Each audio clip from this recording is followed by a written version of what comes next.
Welcome back. We have finally reached the final module of the Bushido Code. By now, you are already familiar with the 8 different elements of Bushido, which is the way of the samurai. A simple question. Shakespeare once wrote, "To be or not to be, that is the question." That is the only question. Do you want to follow Bushido in your life? Do you want to follow the steps of the ancient samurai? The simplest question of all, and you will need to answer yes or no. You are a warrior in this new era by your own means. You are able to practice righteousness, courage, benevolence, respect, integrity, honor, loyalty, and self-control in different contexts in your life. You are now able to live your life successfully by following the Warrior's Code or the Bushido Guide.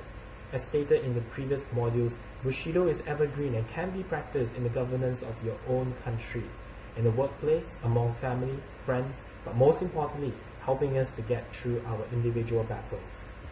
Always remember, we are all warriors, fighting our own battles, and Bushido is the way of the warriors. All the best.